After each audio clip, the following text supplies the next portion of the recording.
they are new in it. They would not have a great many preconceived ideas in approaching it. Now, one of our big problems there, Dick, the biggest between us, and I don't want this to repeat to anybody, is Lodge.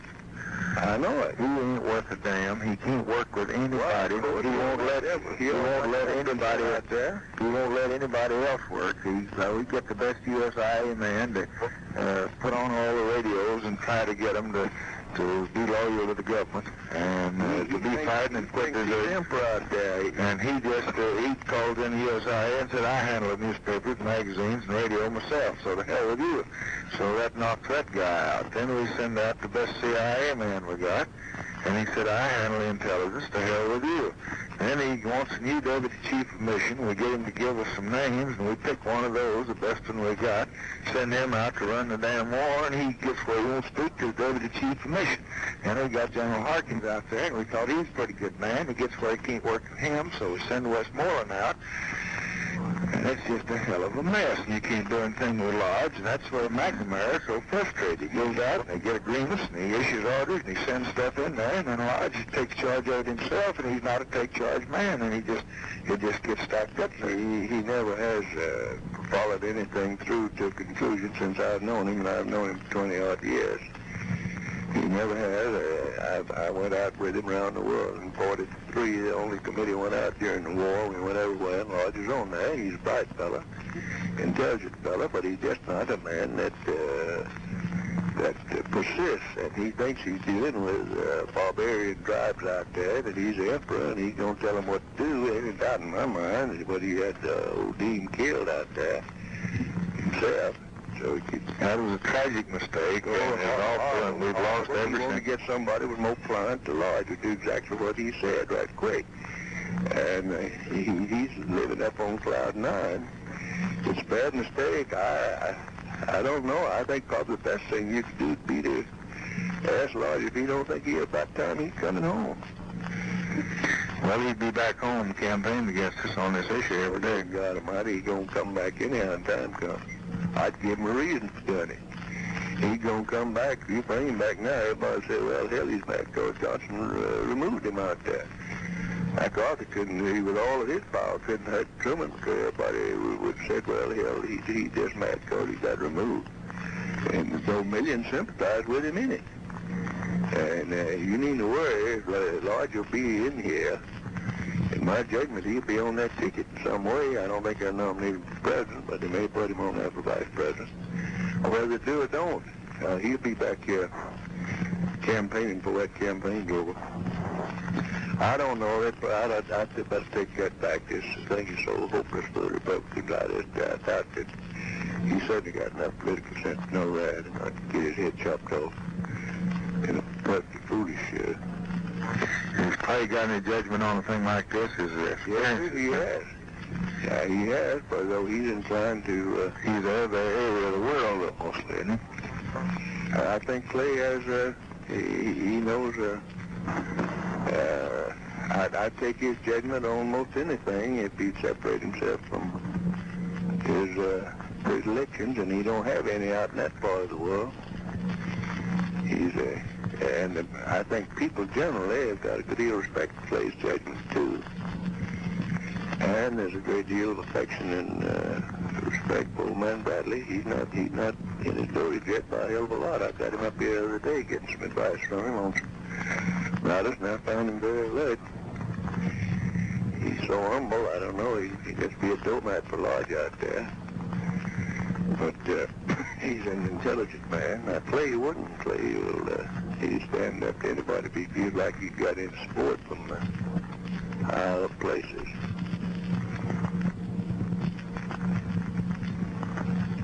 I just don't know. It's a tragic situation. It's just one of those places where you can't win. Anything you do is wrong.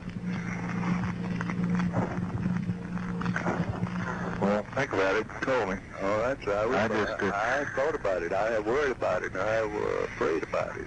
I don't believe we can do anything. Religiously, I have, because it's something that frightens me, because it's my country's involved over there.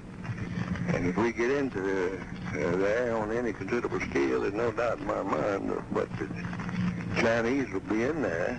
And And there we be fighting a dang conventional war against our secondary, not potential threat.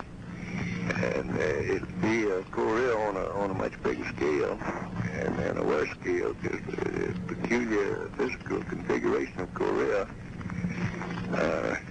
made extensive guerrilla fighting impossible. But that's not true over in there. If you go from Laos and Cambodia and Vietnam and bring North Vietnam into it too, it's the damnedest mess on earth. The French they lost 250,000 men and spent a couple of billion of their money and 2 billion of ours down there. And just got the hell whipped out of them, and they had the best troops they had, including practically a division of crack German troopers who were starving, and enlisted in the Foreign Legion and went down there. You don't have any doubt, but what if we go in there and get them up against the wall, the Chinese communists going to come in? There's no doubt about it. That's my judgment, and our people don't think so. There's no doubt in my mind about it. You'll find Chinese volunteers in there as soon as you get, very shortly after we have active combat units engaged. Now, Mike writes me a memo, and all he says is that we continue to support the Vietnamese, and that's number one. And then to the reflex of peak and face saving at every essay of de Gaulle's, where we've not peaked. We just asked de Gaulle to give us a blueprint, and he don't have it. He just says neutralization, but ain't nobody wants to agree to neutralization. And we're asking who will agree to go with old Ben Milam. We're ready, but he just said, well, we'll have to continue to maintain our strength and get in a position. But he's got no blueprint. 3, a realistic facing the fact that we're in this situation without reliable military allies. Well, I know that. 4, an exploration of the possibility of the United Nations or some other arrangement. Well, this is Mike Nashville. They won't do a damn thing, even on the Cambodia border. We can't get a majority vote in the Security Council. Our willingness to entertain any reasonable proposals for international conferences. Well, we are ready to confer with anybody in time, but the conferences ain't going to do a damn bit of good. They ain't going to take back and give us territory and behave. We tell them every week. We tell Khrushchev. We send Hanna and Hanoi and all of them word that we'll get out of there and stay out of there if they'll just quit raiding their neighbors. And they just say, screw you. That's right. So the conference won't do it. Now, the whole question, as I see it, is it more dangerous for us to let things go as they're going now, deteriorating every day? I don't think we can let it go, Mr. President, indefinitely. Then it would be for us to move in. We either got to move in or move out. That's about what it is. Future. You can make a tremendous case for moving out. Now you take the Nixon one for moving in, but Nixon, Rockefeller would be more consistent with the attitude of American people and their general reactions to go in, because they could understand that. But getting out, even after we go in and get bogged down in there with the war with China, it's going to be a hell of a mess. It'd be worse than we are now. To some extent, that's what makes it so difficult. And don't forget that old Ben Milam, the only man got killed. And he said, who's go with old Ben? He's a great hero, but he got killed. That's right. And the old man was killed. And so if they start off with Ben Milam, which they ain't going to do to any inside degree, they'll get out and Ben be killed. It's just a hell of a come on. I don't know. I don't know how much Russia, they won't cause us all the trouble they can, but if there's any truth in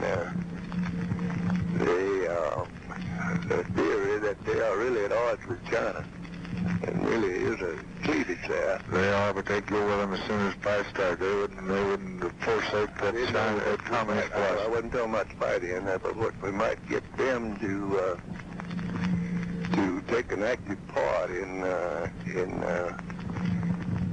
those in getting the thing straightened out. However, we're doing all we can on that, but she doesn't show any signs of contributing anything. They'd be foolish to, from one extent, because we just continue to pull his money in there and get nothing back out of it. We don't even get goodwill back out of that.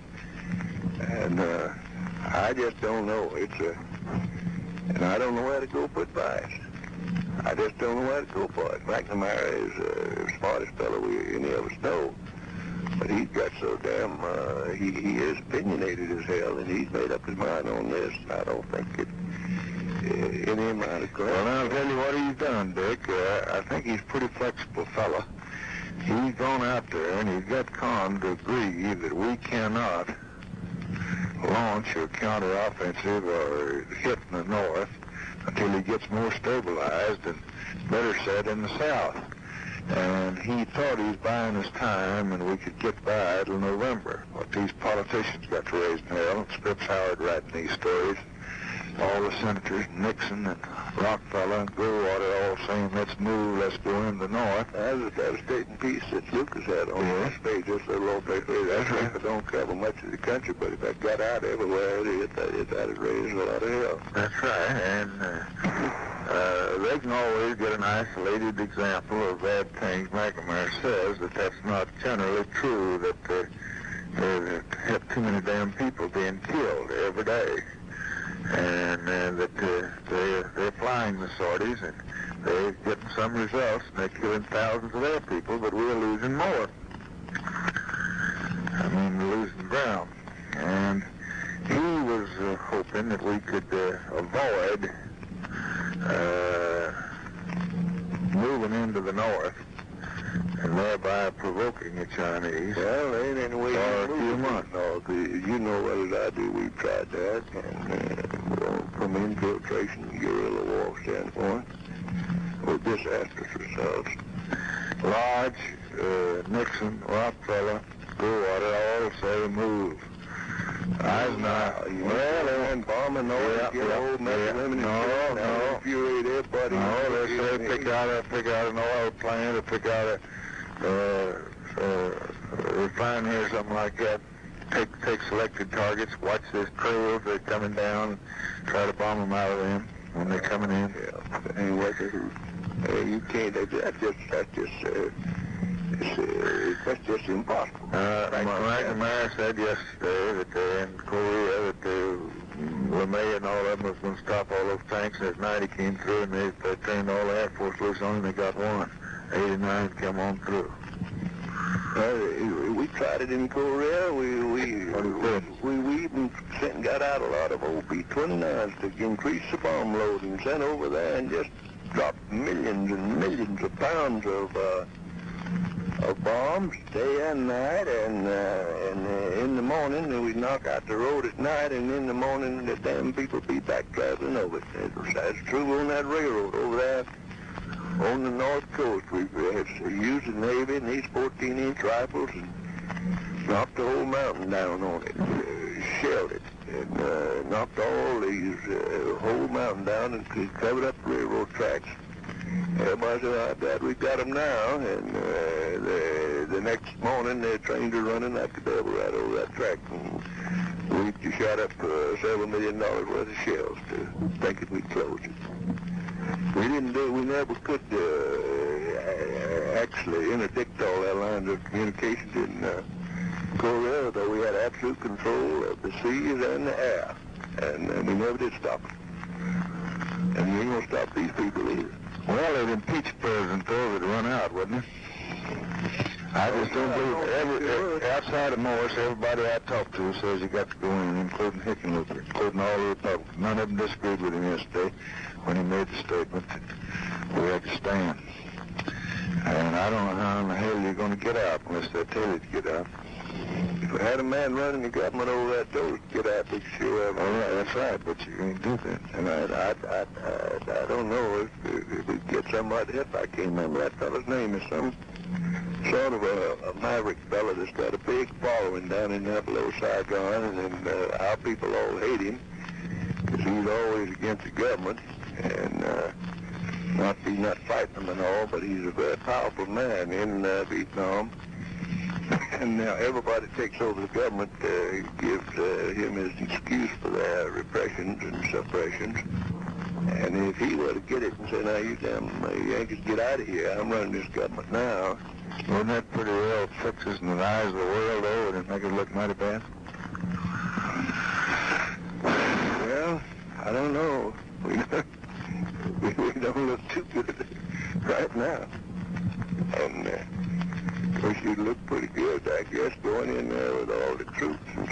all in that, but I'll tell you, it'll be the most expensive venture this country ever went into. I've got a little sergeant over that works for me over at the house, and he got 6 children. And I just put him up as the United States Army and Air Force and Navy every time I think about making this decision and think about sending that father those 6 kids in there. And what the hell are we going to get out of his doing it? And it just makes the chill run up my back. It does me. I just can't see it. I haven't got the nerve to do it, and I don't see any other way out of it. Much sense to it. It's one of these things where hits I win, tails you lose. Well, think about it, and I'll talk to you again. I hate to bother you, but I can help you. God knows I do, because it's a terrific quandary that we're in over there. We're just in the quicksands up to our very necks, and I just don't know what the hell's the best way to do about it. I love you, and I'll be calling you. I'll see you, sir.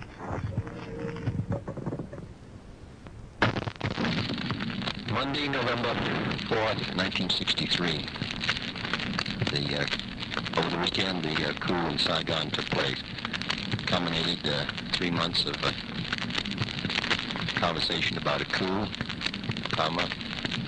conversation which divided the government here and in Saigon.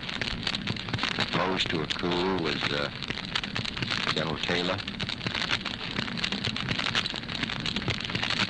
The Attorney General,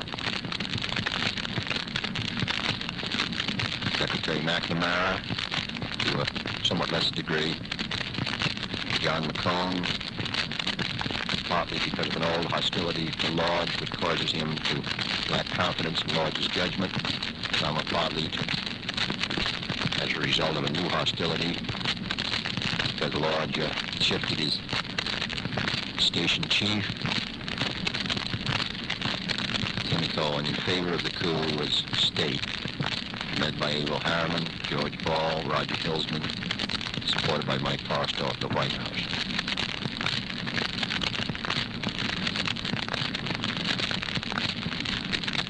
I feel that we must bear a good deal of responsibility for it, beginning with our cable of early August, in which we suggested the coup.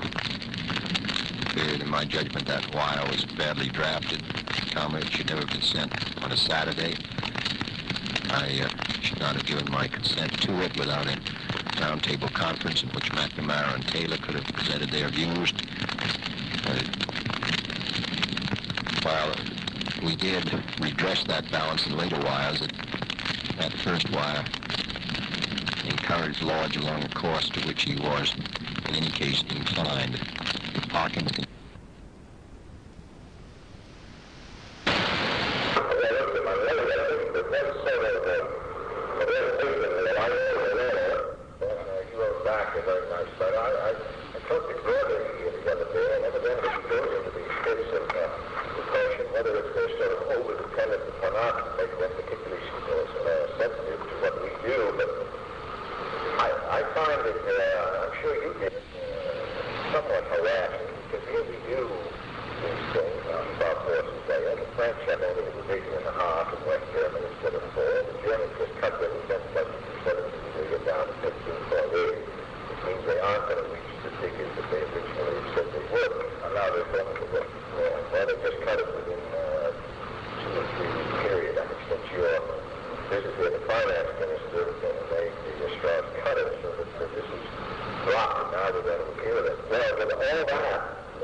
I mean, I think we've got to deterrent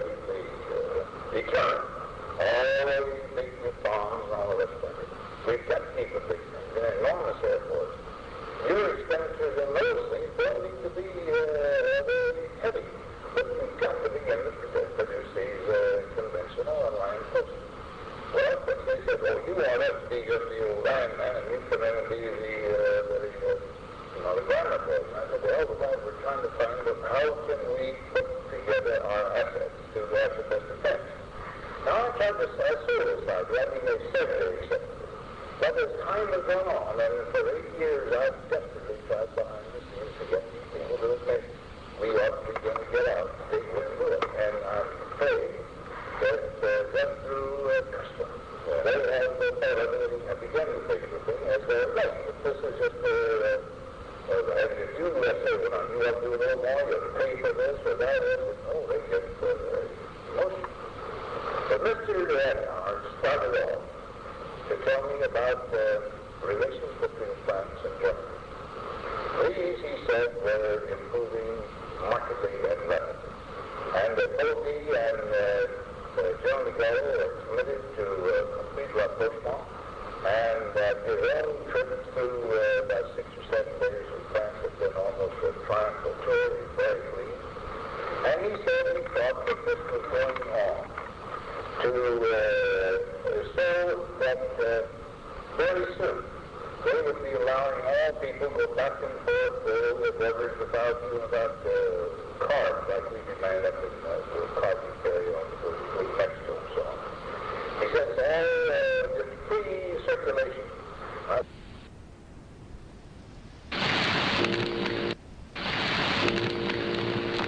Hello? Yes, sir. Oh, the general in there. I'll put it on. Yes, sir. Ready? Hello? General, how are you? Oh, fine. General, I just wanted to bring you up to date on this matter because I know of your concern about it. We got, Friday night, got a message from Khrushchev which said that he would withdraw these missiles and technicians and so on, providing we do not plan to invade Cuba. We then got a message, that public one the next morning, in which he said he would do that if we withdrew our missiles from Turkey. We then, as you know, issued a statement that we couldn't get into that deal. So we then got this message this morning. So we now have to wait to see how it unfolds, and there's a good deal of complexities to it. If the withdrawal of these missiles, technicians, and the cessation of subversive activity by them, well, we just have to set up satisfactory procedures to determine whether these actions will be carried out. So I would think that if we can do that, we'll be find our interest advanced, even though it may be only one more chapter in a rather long story as far as Cuba is concerned. Of course, but Mr. President, does he put any conditions in whatsoever?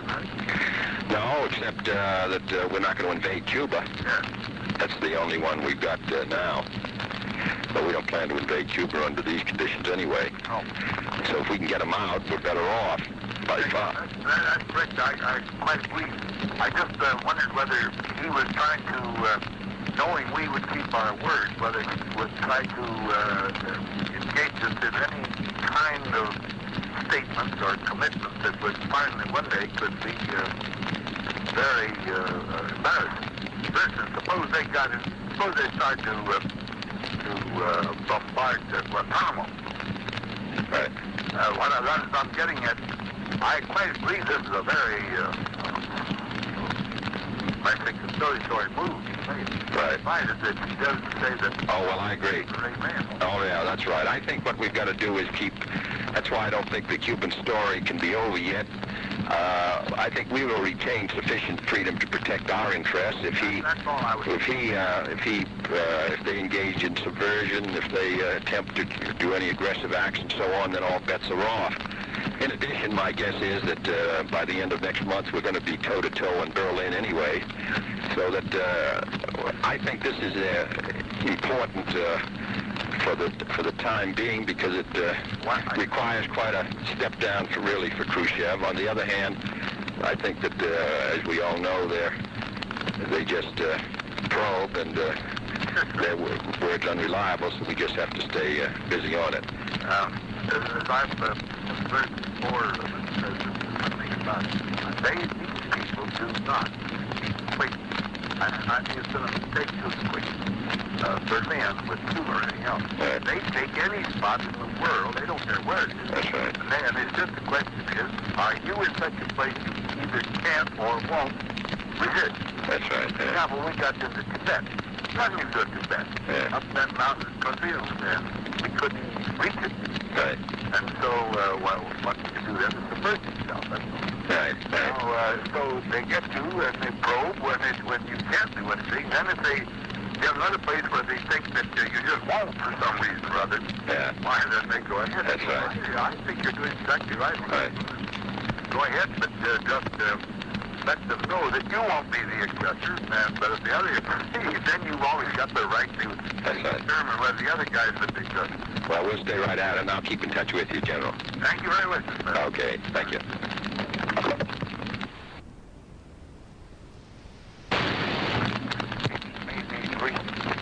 Events are rather incredible. They are incredible. We got the message on Friday night, which was rather forthcoming from them, and then on Saturday we got the one on Turkey, and this morning we got the one going back to their more reasonable position. So we're going to stay right on it and see if we can work up satisfactory verification procedures, but I just wanted to bring you up to date on it. We got a lot of problems still to go, but I think we've made some progress. That it represents what found for you.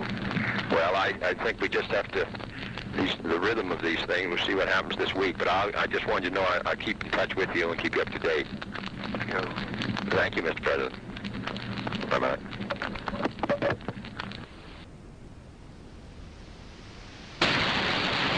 But the fact remains that politics has become one of our most abused and neglected professions.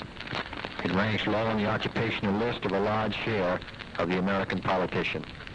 Yet it is this profession, it is these politicians who make the great decisions of war and peace, prosperity and recession,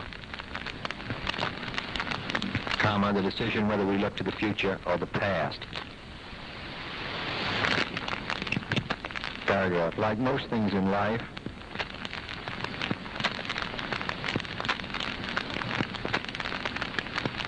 like many decisions in life, a combination of factors pressed on me, which directed me into my present profession, period. I think all of us must be willing to give ourselves to this, some of ourselves to this most exacting, to the most exacting discipline of self-government. The magic of politics is not the panoply of office. The magic of politics is participating on all levels of national life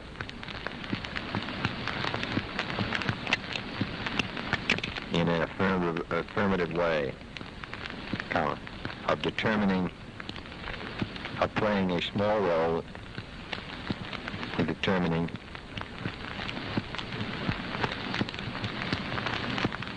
whether freedom will not only endure,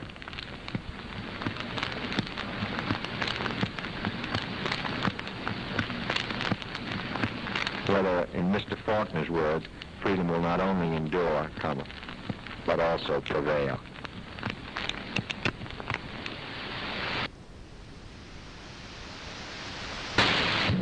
What I called you about is this damn school construction.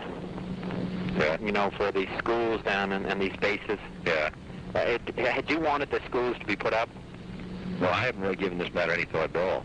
Well, they understood over at HEW. You know, Lolcow announced it last March, and as I understood it, you weren't exactly happy about that. Well, I didn't know what. That's right. And then they, it's quite ridiculous actually, but then they announced back in January, because they understood from Ted Sarnes you wanted to announce, but they were going to put 2 more schools out, and they've announced 6. But for instance, Fort McClellan, they're going to erect a school for, well no, here's one, Fort Rucker. Grades 1 to 6, 892 on-base children, a total of 14 Negro children, and the estimated cost is $742,000.